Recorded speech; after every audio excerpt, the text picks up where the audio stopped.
Hello, welcome to Gardener's World. It's the first time in the year where you get that combination of the chance of some decent weather and time. Time in the garden to really get things done. And for me, the personal connotations of Easter are to do with my childhood, because we always went to the woods to collect primroses to decorate the church. And I love the woods then. I love the way they were bursting with flower. And I've always tried to incorporate those woodland plants into any garden I've made. But none of the plants in my childhood were as spectacular as these amazing imperial fritillaries. This week, Carol is returning to our budding gardeners, Dan and Dominique, to help them with the next stage of their garden transformation, which is choosing trees and shrubs for structure. Isn't it exciting? First proper plant in your garden. Yeah, and he looks great. Yeah. And Joe visits a remarkable quarry garden in Staffordshire that was badly hit by the storms this winter and is now racing to get ready in time to open to the public this Easter Sunday. I like my spade, what's left of it. Yeah, you've had that a while, haven't you? No, I just work on rock. And I shall be planting up a difficult east-facing wall and also sowing my beans, which, as well as tasting good, will look good too.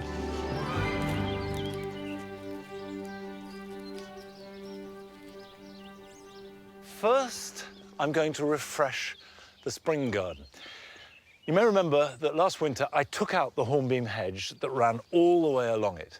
And this has opened it out to the light. Plants are now growing with more vigour, and also, obviously, opened it out to the eye. What was a closed wall, the back of the border, is now the front. So that's what I want to start planting up initially. And I'm going to put in these Tyrella iron butterfly.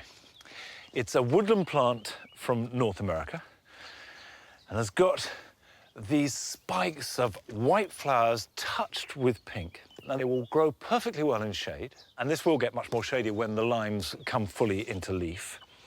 But they do need a fairly rich soil, so they do not like dry shade. That's no good, and if you put them in dry shade, they'll just disappear. I'm going to put a little group of 3. So let's dig out a block. I'm going to give them some leaf mould. And the beauty of leaf mould is it's not necessarily the nutrition, but it gives really good root run. It's light, but it also holds moisture. So just a couple of handfuls in underneath. Of course, if you don't have leaf mould, then garden compost will do the job. I just take it out. That's a nice plant, got a nice fibrous root system. By choosing plants that come from woodlands and putting them in what is essentially a woodland setup, you know they're going to be at home. You know that once they've found their feet, which should happen very quickly, you can just leave them to get on with it. And I do think that's half the secret of any successful gardening, is just choose the right plant for the right place. The second plant I'm going to put in is very different. This is Clematis alpina, Pamela Jackman. And the great thing about Clematis alpina is it's tough. It will take temperatures down to minus 30 odd. It doesn't mind cold wind. This end of the spring garden used to be like a dark tunnel, but of course, if you can imagine, the hedge came down this line, and by May, the light was all out of it. But now I've opened it out, there's more light, you can see back better, you can see down better, so I want an end piece here. And I know from experience that once it gets going, it'll climb up the tree, and then the flowers will cascade down. So perfect. Right, take out as much soil as I can.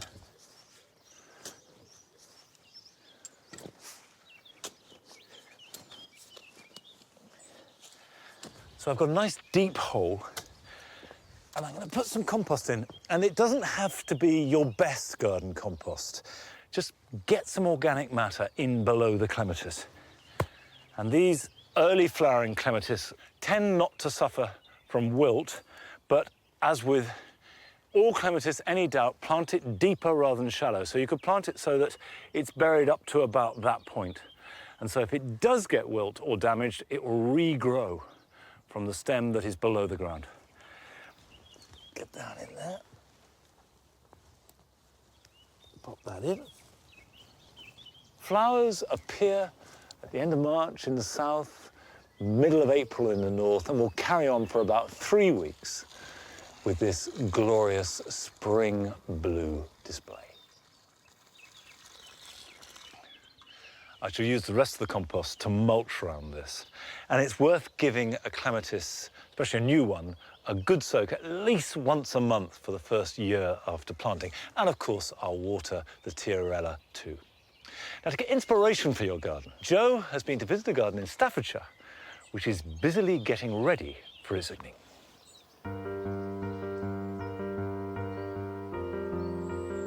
Stonehill Quarry Garden opens to the public to raise money for charity. But it's been a real uphill struggle to get it ready in time. The recent storms wreaked havoc and there's still a mountain of work to do. Undeterred, Caroline Raymond is soldiering on and trying to use this force of nature to her advantage. So, Caroline, how bad were the winds ripping through here then? Horrendous and destructive. And I was really despondent about it. Caroline lost a number of trees. Some have been completely uprooted. Others have had to be made safe, and some felled altogether. What are you going to do with these trees? Well, the cedar's going to stay as a sculpture. This tree here is left for the visitors to see what it's like on a quarry garden and how much stone there is and how poor the soil is for anything else to grow. So, are you behind this year in your gardening calendar? Yes, I am, very much so. I've got a lot of borders to do and clearing and digging holes to put the plants in. Because your opening for the Yellow Book is imminent, I believe. Yes, yes it is. Do you need a hand? Yes, please.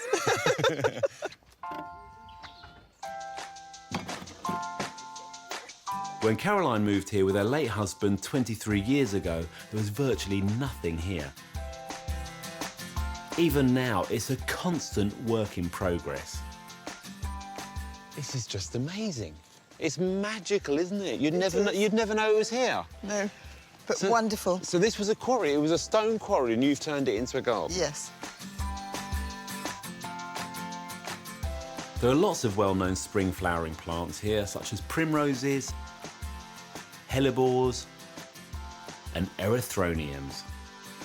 But there are also some more unusual ones.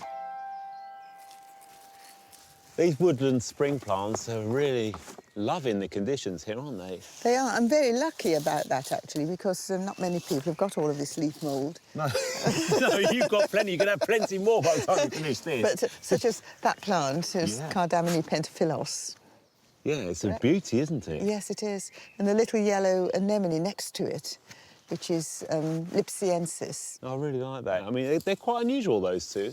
What about that one over there? There's something under the tree over there. I can see it's like a variegated leaf. It's really brightening up that shady spot. Oh, yes. Haquetia. Haquetia. And the variegated one is called Thor. Is that easy to grow? Yes, yes, it is. But again, in these conditions.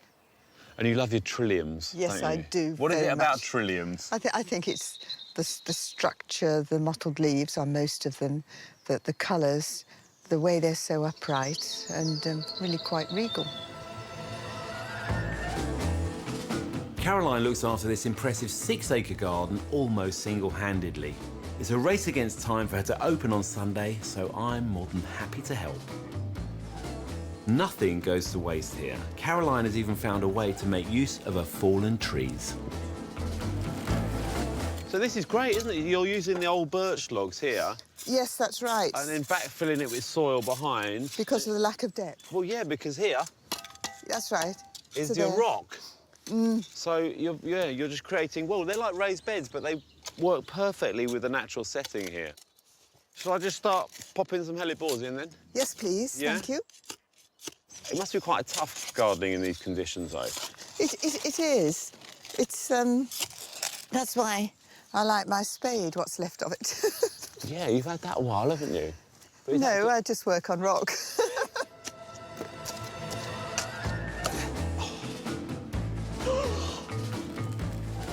Right, I might need to get the pickaxe out.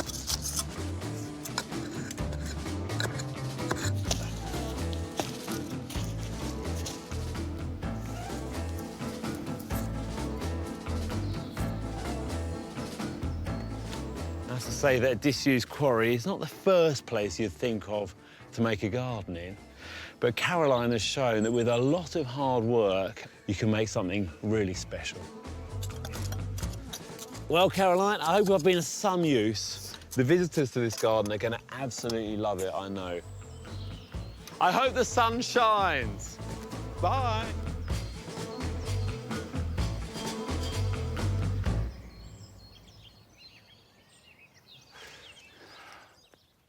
Right. This is an east-facing wall. Now, east-facing walls are cold and fairly shady. They just get the morning sun, and that's it. Not many fruits will like a shady wall because they need sunshine to ripen.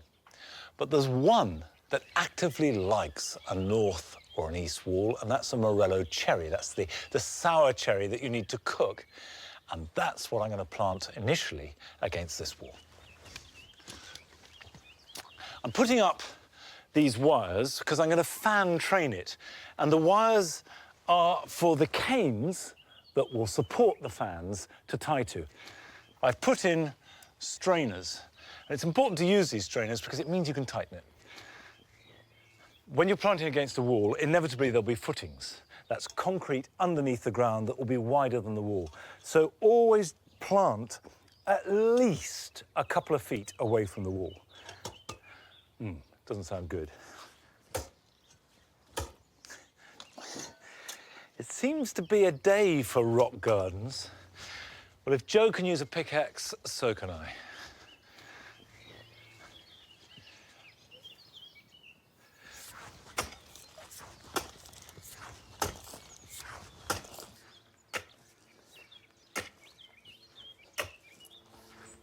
That's not too bad.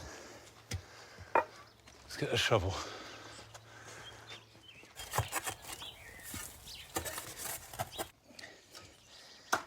I think that's enough. But the good thing is that's soil, that's subsoil, and the roots will go into it and the water will drain away. The cherry, by the way, is this. Bought partially pre-trained. It's a Morello cherry grafted onto a colt rootstock. And if you're going to have a fan-trained cherry, as opposed to an open bush type, make sure that it is on colt rootstock, because that stops it getting too big.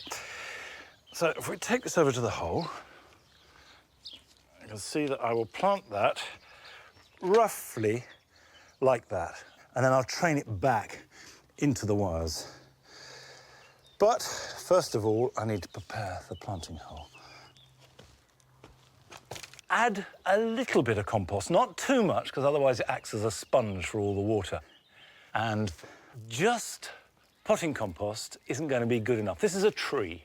It's going to be in the ground for 10, 20, 30 years. So add to peat-free potting compost garden soil if you've got it, garden compost, some leaf mould. I've added all three.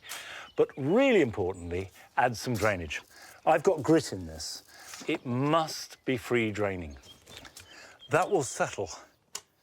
So I want to plant it at the back of the hole. Don't want to be too far out because it's a path, but that's about right. The reason why fruit is grown as a fan or a cordon or an espalier is because of the relationship between growth of the plant and production of fruit. You get maximum growth of the tree vertically. That's why you have a leader. So the leader is always the tallest and it wants to grow on up.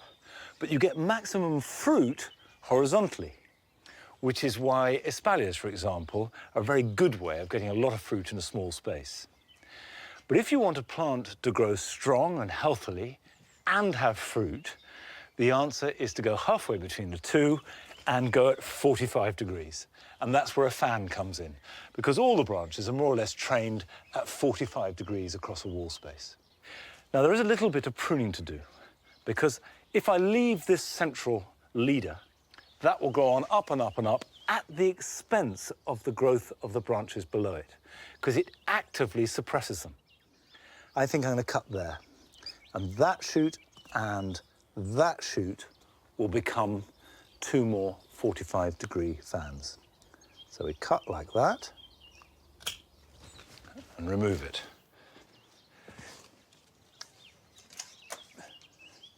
Now, the wires are to support the canes, not the plant.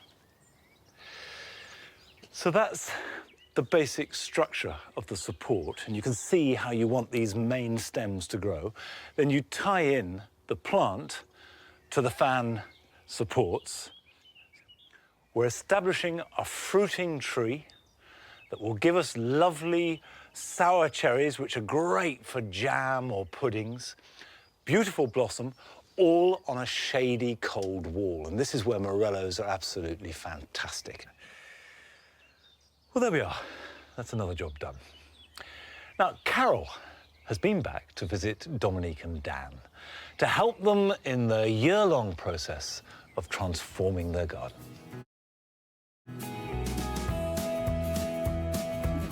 I'm helping a young family in Gloucestershire create their first family garden.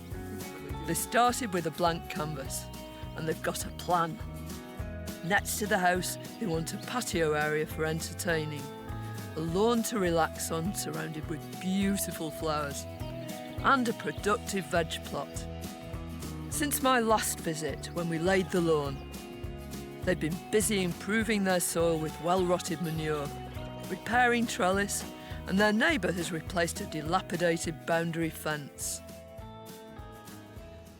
Now things get really exciting. It's time for plants. Dom's local garden centre is the perfect place to start. The first plants to choose when planning any garden are plants for structure. They play an important role, giving year-round height, colour and interest. A backbone around which to build the rest of the garden. I think the most structural thing you can have in your gardens is a tree. We've got a lot of fencing, haven't we? Yeah. So anything that pushes above it would be rather nice. And goes up to the sky. Yeah. So the smaller your garden, the more important it is that you've got a tree that's really going to work for you. So you want something that's great in the spring, wonderful through the summer and into the autumn. Preferably, you know, with blossom first, with fruit, with good autumn colour. I mean, cherries are so very, very pretty in the spring. But there are a few trees that'll give you even more than that. Okay. How about these? These are both crabapples. They look beautiful. But look what you're going to get later on, these gorgeous sort of red and yellow crabapples. And this one has pure red fruit, red sentinel. And sentinel means it's quite an upright tree. Which would work really well in our garden. So look at your trees, first of all. Just give them the old once-over. This is grafted onto a rootstock here, but just above it, look at that. OK. There's damage, so that's a bit of a no-no. Whereas something like this... I have to say, I really love the idea of the red fruit. So what do you think about that? Has it got loads of buds on? It's great. Masses and masses of buds. What do you think? That's the one, let's go for it, yeah. Definitely, first plant. Dom's got space for one more tree, so we're going for a rowan. It gives flowers, tons of berries, and good autumn colour. Another way of getting structure into your garden is shrubs. Something like this. I mean... These look fantastic. The colours are great on them. These are all forms of cornus. That's a form of our native one, Cornus alba, but this is called midwinter fire, and that's exactly what it does. It glows right the way through the winter. You immediately go to that one because actually it seems to have an even spread out from the bottom. Yeah, and don't be afraid when you're buying something like this to actually take it out of its pot. Oh, crikey, right. And inspect its roots, because the roots are the most important part of the plant, really. Okay. And that's got good roots. It's not pot-bound. If it was pot-bound, it would just, you'd see a lot more roots around the edge? Or? Yeah, you wouldn't see any soil. And there's no moss or anything on the top. So it's fresh, it's been looked after, it's thriving. When choosing plants in the garden centre, always go for the healthiest looking stock. Check for strong, thick stems, plenty of new growth and disease-free leaves. And if it's a flowering plant, there should be loads of buds still waiting to open. Now it's back to the garden to get planting. Can we rotate it clockwise, just about 45 degrees, a little bit more? How's that? It's great, yeah.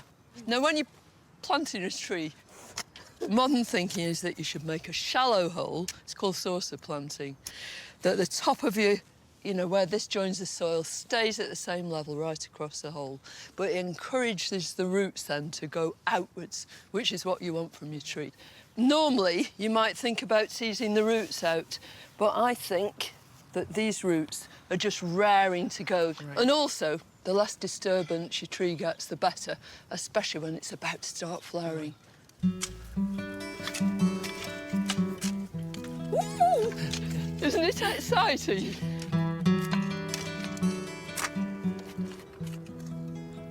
Just a very gentle sort of heel in. Oh, very tentative. Absolutely lovely. I'm nervous. Normally, when you put any tree in, you'd stake it. But I think this is such a sheltered corner. We should be okay. Yeah. So, first proper plant in your garden. Yeah, and he looks great. Yeah, what a plant too. What's next? Come on. Cornus. Cornus. Or dogwood, I would say. Cornus, Right. I'm learning. Cornus. Cornus, dogwood, both correct. We've set our 3 shrubs about 2 feet apart. They'll give permanent height through the centre of this border.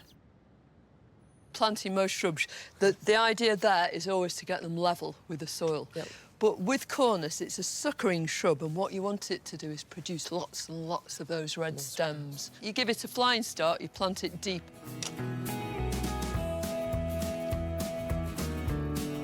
Now the structure is in place and we've watered everything really well, it's time to start thinking about flowers. To get Dom and Dan started, I've brought them one of my favourites, Geranium silestemon, from my own garden. This clump can be divided to create over a dozen plants. I've encouraged Dan and Dom to see what other perennials they can get from friends or neighbours and to heel them into their nursery bed. Next time I'm here, we can take stock of what they've gathered together and start planting those borders.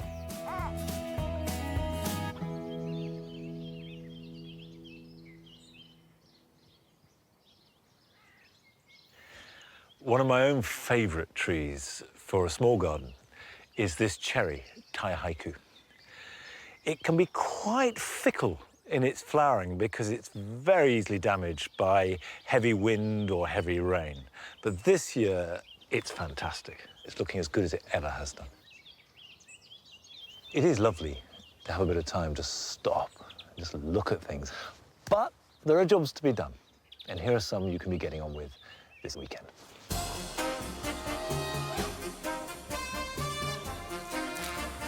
A few weeks ago, I recommended that you pot up your dahlias to encourage shoots for cutting material. Well, now that material should be ready. Take a plant with plenty of shoots and choose just 2 or 3, cutting them off as near to the tubers as you can. Strip off the lower leaves and pot them up in a free-draining compost. Put them somewhere warm to root. And the parent can be put in a sheltered place to grow on until it's ready to plant out.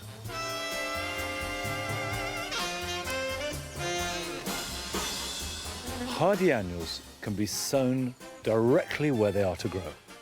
Now, you can mark the spot by making them in crosses, circles or lines, or you can do as I'm doing with these poppies, just broadcast them in a border. Spread them where you want, rake them in, and let them grow up at random, and surprise and hopefully delight you later in summer.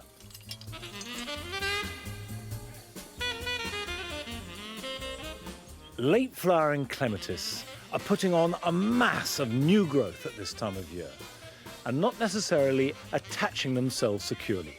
So tie them into the support with soft twine until they get strong enough to attach and support themselves.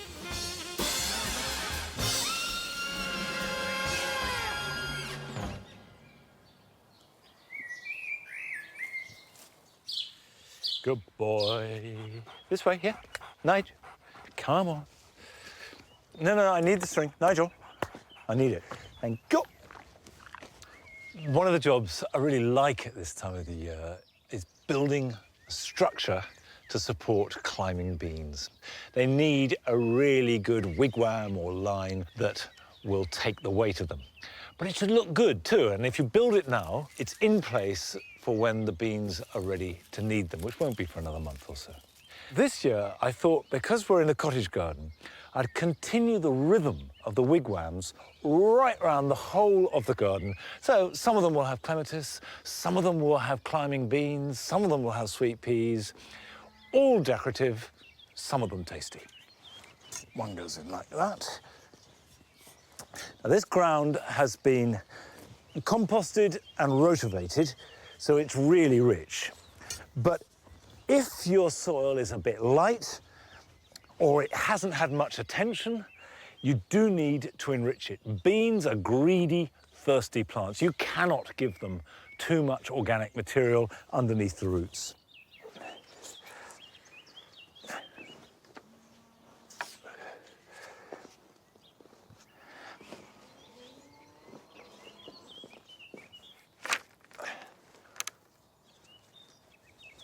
Let's get another one in.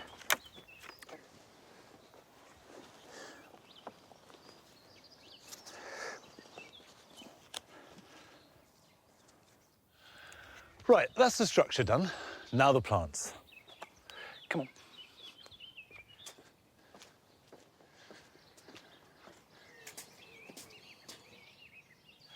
I'm going to sow into pots Blauhilde, a purple bean.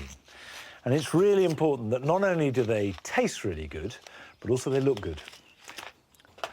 And I will put 3 in a pot, intending to plant the whole pot at the base of each of the supports. By sowing these in pots and keeping them protected from the worst of the cold, I'm ensuring that they will grow strongly and to continue to grow. If I put them out in the soil now, even if we have mild weather at this point, there is a real risk that we have a cold snap.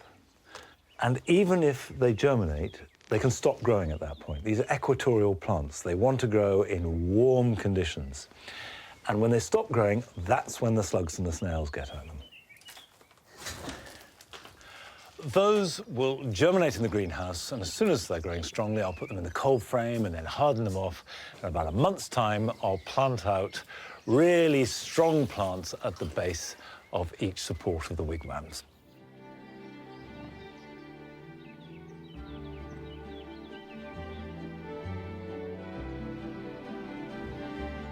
Well, that's it, and I'll see you back here at Longmeadow at the same time. Till then, bye-bye. Come on.